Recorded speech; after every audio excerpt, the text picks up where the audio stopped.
నేరాలలో మనం ఎదుర్కొంటున్న 2 సమస్యలు ఉన్నాయి, పెద్ద నేరాలు. ఒకటేమో రోడ్డు ప్రమాదాలు, రెండోదేమో సైబర్ అఫెన్సెస్. మీరు పాతకాలంలో చూస్తే అప్పుడు మనకు దొంగతనాలు, నక్సలిజం ఇవి ఎక్కువ ఉండేది. వచ్చి కొట్టి తీసుకుపోవడం, చంపడాలు, దొంగలు రోడ్ల మీద కొట్టడాలు అవన్నీ ఉండేవి. ఇప్పుడు అవన్నీ పోయినాయి.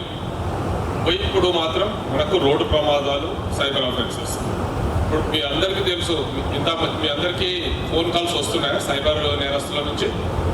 వస్తున్నాయి అనుకోండి, అందరికీ చేతులు ఎత్తండి. వస్తున్నాయా? సైబర్ నేరాలు తయారు ఉన్నాయి, మనకు ఫోన్ చేస్తూనే ఉంటారు. గంటకు ఒక ఫోన్ వస్తుంటారు. మీకు అదంటాడు ఇదంటాడు, ఏదో కథలు చెప్తుంటారు. చెప్పి మనల్ని అది వస్తామని ఇది వస్తామని చెప్తారు, మన అకౌంట్లో ఉన్న పైసలను తీసుకెళ్ళిపోతారు. కాబట్టి రోజుకి ఎక్కువైపోతాయి ఇవి. మరి సైబర్ నేరాలలో పోతే మన పైసలు పోతే మళ్ళీ సంపాదించుకోవచ్చు. మళ్ళీ కష్టపడి మళ్ళీ ₹1,00,000 పోయినా అనుకోండి, మనకు పెద్ద కష్టం కాదు, మళ్ళీ 4 రోజులు అయితే సంపాదించుకోవచ్చు.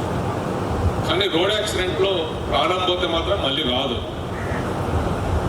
మరి అట్లాంటి అందుకే రోడ్ యాక్సిడెంట్స్కి మనం ఎక్కువ ఫస్ట్ ప్రాధాన్యత ఇవ్వాలి.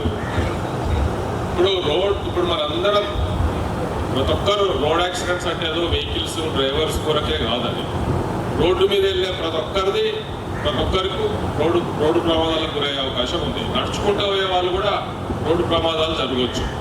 కాబట్టి రోడ్డు మీదకి అందరం పోవాల్సింది 100% అందరం రోడ్డు మీదకి వెళ్తాం. కాబట్టి మన 100% మనకు సంబంధించిన విషయం. ఇప్పుడు యాక్సిడెంట్స్ జరుగుతుంటాయి. ఎవరికన్నా యాక్సిడెంట్ ఇప్పుడు చనిపోయిన వాళ్ళు ఉన్నారు కొందరు, వాళ్ళకు తెలుసా యాక్సిడెంట్ అవుతుందనే విషయం? వాళ్ళకి తెలుసా? ఎవరికి తెలియదు. యాక్సిడెంట్ అది జరగకముందు ఎవరికి అవుతుందని ఎవరు తెలియదు. అందరూ నాకేమవుతుంది, నేను 10 ఏళ్ళ నుంచి డ్రైవ్ చేస్తున్నా, 20 ఏళ్ళ నుంచి డ్రైవ్ చేస్తున్నా, నేను తాగి ఎన్నోసార్లు డ్రైవ్ చేశాను, నాకేమవుతుంది, ఇట్లాంటి మస్తు చూసినా పోలీసులు మస్తు చెప్తారు, మాకేం కాదు, మేము ఇట్లనే అనుకోనే పోతారు ఎవరైనా. కొందరేమో సరే జాగ్రత్తగా వెళ్తారు. యాక్సిడెంట్ అయిన వరకు కూడా తెలియదు అవుతుందని. సడన్గా అది కళ్ళు మూసి తెరిచే లోపలే యాక్సిడెంట్ అయిపోతుంది. మనకి ఏమైనా వార్నింగ్ ఇస్తుందా? వస్తుంది. ఇప్పుడు రోగం ఉందనుకోండి, గుండెపోటు ఉందనుకోండి, కొంచెం మనకు వార్నింగ్ ఇస్తుంటుంది. గుండె నొప్పి వచ్చి 70,000 చనిపోతుంది. యాక్సిడెంట్లో 1,70,000 మంది చనిపోతున్నారు.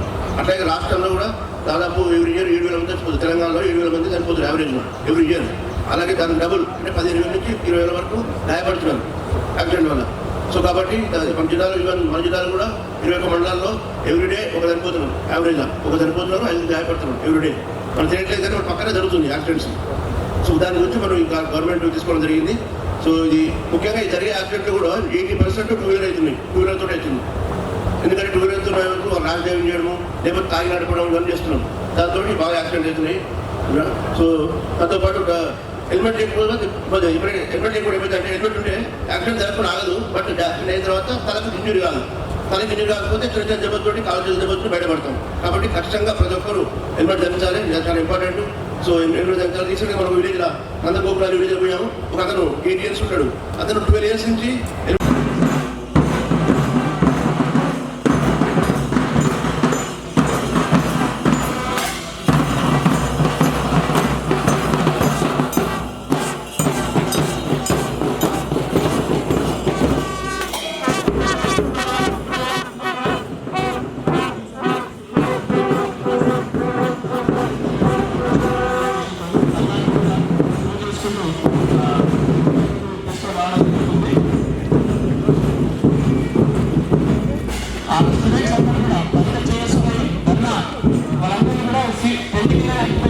చూడాలి. ఎవరు